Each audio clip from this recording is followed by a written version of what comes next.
100 में आपका स्वागत है और मैं हूं आपके साथ शिप्रा झा। अब देखते हैं खबरें रफ्तार से। पीएम नरेंद्र मोदी ने आज प्रधानमंत्री किसान सम्मान निधि की 8वीं किस्त जारी की। उन्होंने 9.5 करोड़ किसानों के बैंक खातों में 19,000 करोड़ रुपए ट्रांसफर किए। इस दौरान वीसी के जरिए उन्होंने किसानों से संवाद भी किया। देश में आज फिर कोरोना मरीजों की संख्या में कमी आई है। बीते 24 घंटे में देश भर में कोरोना के 3,43,144 नए केस सामने आए। इसके साथ ही कोरोना मरीजों का आंकड़ा 2,40,40,00,000 के पार पहुंच गया। हालांकि पिछले 24 घंटे में कोरोना से 4,000 लोगों की मौत हो गई। इसके साथ ही कोरोना से मरने वालों की संख्या 2,62,000 को पार कर गई। इस बीच राहत की बात यह है कि पिछले 24 घंटे में 3,44,776 लोग ठीक हुए, जिसके बाद कोरोना को मात देने वालों का आंकड़ा 2 करोड़ के पार पहुंच चुका है। इस महीने ऐसा तीसरी बार हुआ जब नए मरीजों से ज्यादा ठीक हुए हैं। इससे पहले 10 मई को 3,29,000 केस आए थे और 3,55,000 लोग ठीक हुए थे। वहीं अगले ही दिन 11 मई को 3,48,000 मरीजों के मुकाबले 3,55,000 लोग रिकवर हुए थे। महाराष्ट्र में गुरुवार को 42,582 लोग संक्रमित पाए गए, जबकि 54,535 लोग ठीक हुए और 850 लोगों की मौत हुई।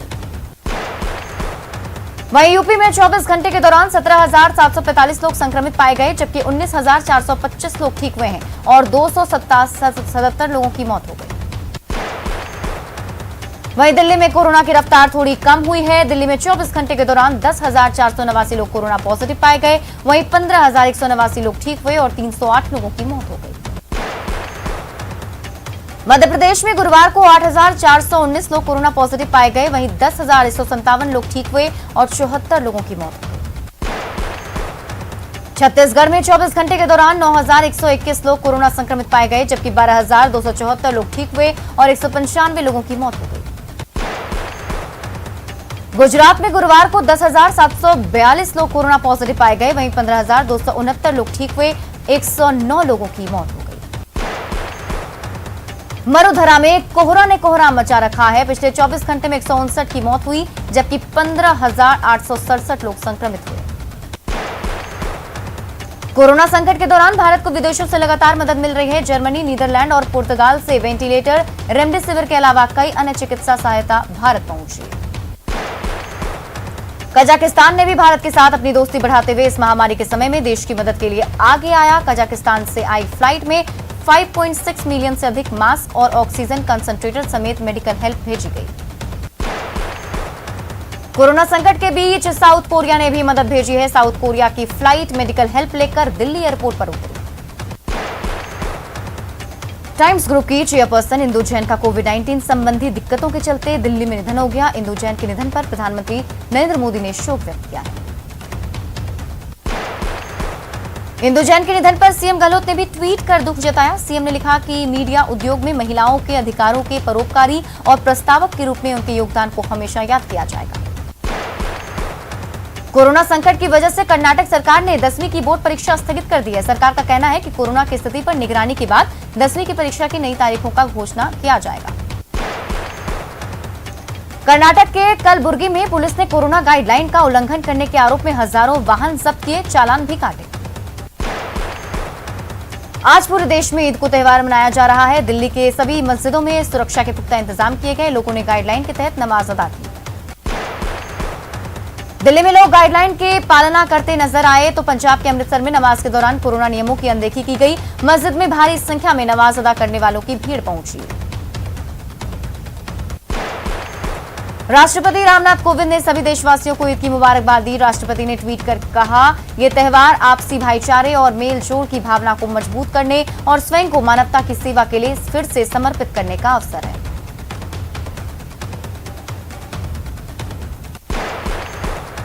प्रधानमंत्री नरेंद्र मोदी ने भी देशवासियों को ईद और अक्षय तृतीया पर शुभकामनाएं दी। पीएम ने ट्वीट किया कि ईद के मुबारक मौके पर सभी की सेहत और समृद्धि की कामना।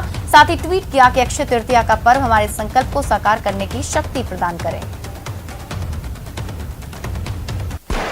और चलिए आपको सीधे ले चलते हैं, पीएम मोदी किसानों के साथ संवाद कर रहे हैं। ऐसे सभी किसान जिनका ऋण बकाया है वो अब 30 जून तक ऋण का नवीनीकरण कर सकते हैं। इस बढ़ी हुई अवधि में भी किसानों को 4% ब्याज पर जो ऋण मिलता है, जो लाभ मिलता है, वो लाभ भी चालू रहेगा, मिलता रहेगा। साथियों, गांव का, किसान का कोरोना के विरुद्ध भारत की लड़ाई में बहुत बड़ा योगदान रहा है। ये आपके ही श्रम का परिणाम है कि आज इस कोरोना काल में भारत दुनिया की सबसे बड़ी मुफ्त राशन की योजना चला रहा है। प्रधानमंत्री गरीब कल्याण योजना के माध्यम से पिछले वर्ष 8 महीने तक गरीबों को मुफ्त राशन दिया गया था। इस बार मई और जून महीने में देश के 80 करोड़ से ज्यादा साथियों को राशन मिले, इसका प्रबंध भी किया गया है। इस पर भी केंद्र सरकार 26,000 करोड़ रुपए हमारे गरीब के घर में चूल्हा जले इसलिए खर्च कर रही है। मैं राज्य सरकारों से आग्रह करूंगा कि गरीबों को इस राशन के वितरण में कोई परेशानी ना आए, ये सुनिश्चित करें।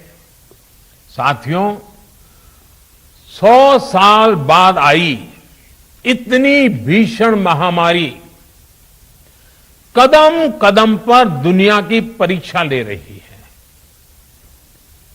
हमारे सामने एक अदृश्य दुश्मन है और ये दुश्मन बहुरूपिया भी है। और इस दुश्मन के कारण, इस कोरोना वायरस के कारण हम अपने बहुत से करीबियों को खो चुके हैं। बीते कुछ समय से जो कष्ट देशवासियों ने सहा है, अनेकों लोग जिस दर्द से गुजरे हैं, तकलीफ से गुजरे हैं, वो मैं भी उतना ही महसूस कर रहा हूं। देश का प्रधान सेवक होने के नाते आपकी हर भावना का मैं सहभागी हूं। कोरोना की सेकंड वेव से मुकाबले में संसाधनों से जुड़े जो भी गतिरोध थे, वो तेजी से दूर किए जा रहे हैं। युद्ध स्तर पर काम करने का प्रयास हो रहा है। आपने देखा होगा, सरकार के सभी विभाग, सारे संसाधन, हमारे देश के सुरक्षा बल, हमारे साइंटिस्ट, हर कोई दिन रात कोविड की चुनौती का मुकाबला करने में एकजुट हैं। देश के अलग अलग हिस्सों में तेजी के साथ कोविड अस्पताल बन रहे हैं। नई टेक्नोलॉजी से ऑक्सीजन प्लांट लगाए जा रहे हैं। हमारी तीनों सेनाएं, वायुसेना, नेवी, आर्मी, सभी पूरी शक्ति से एक काम में जुटे हैं। ऑक्सीजन रेल इसने कोरोना के खिलाफ इस लड़ाई को बहुत बड़ी ताकत दी है। देश के दूर सुदूर हिस्सों में ये स्पेशल ट्रेन्स, ये ऑक्सीजन रेल ऑक्सीजन पहुंचाने में जुटी है। ऑक्सीजन टैंकर्स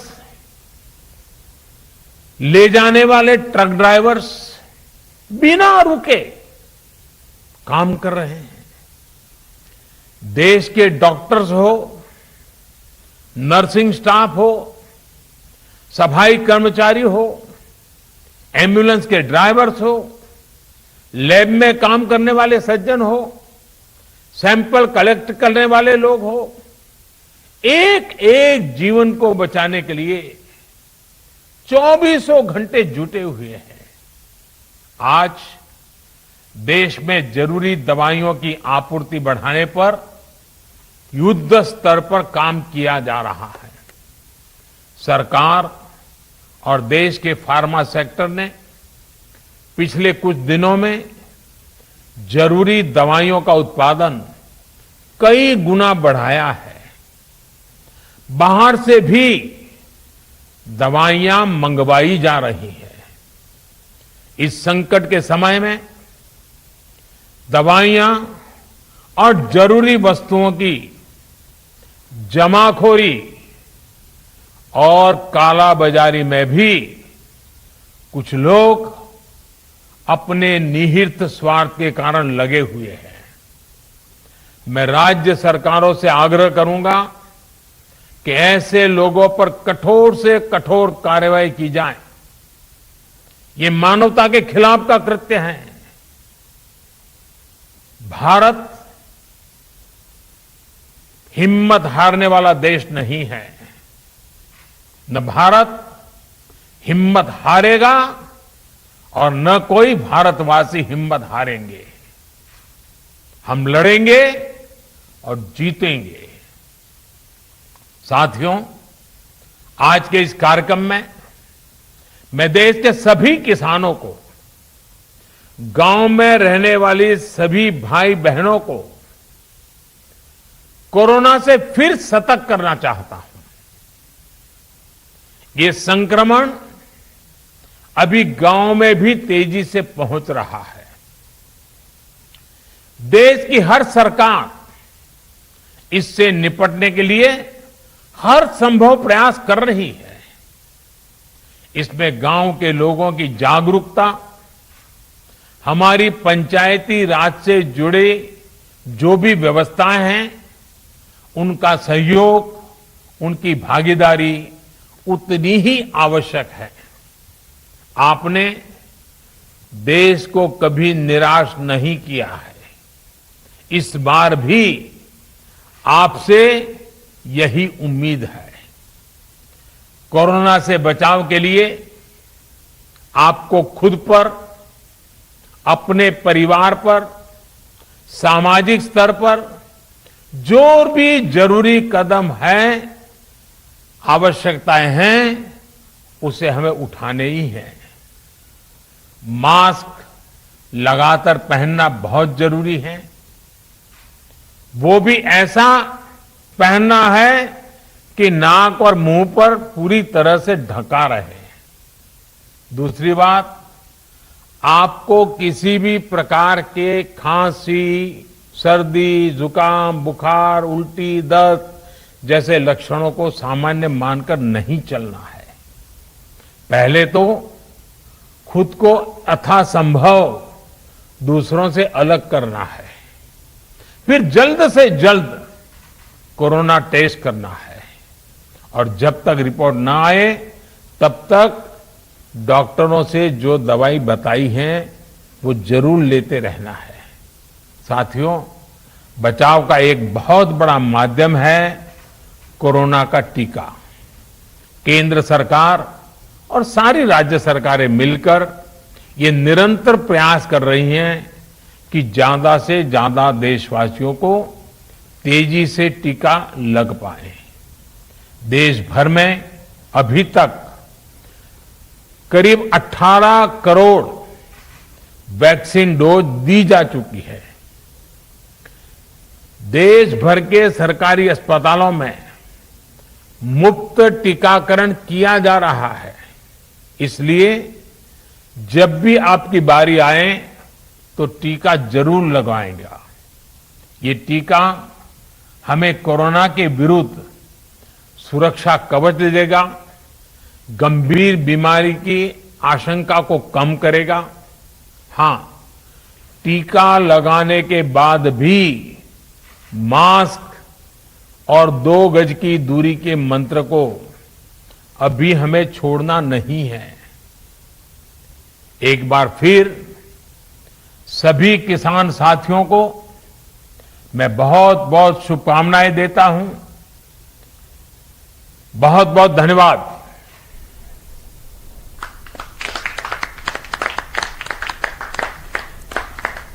माननीय प्रधानमंत्री जी का बहुत बहुत धन्यवाद।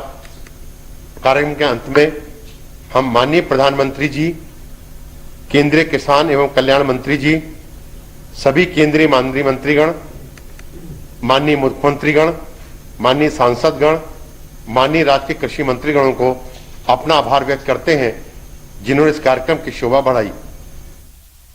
तो अभी पीएम मोदी को सुन रहे थे आप, जिन्होंने किसानों को सौगात दी है। और यहां रुकें एक छोटे से ब्रेक के लिए। ब्रेक के बाद जल्द लौटते हैं।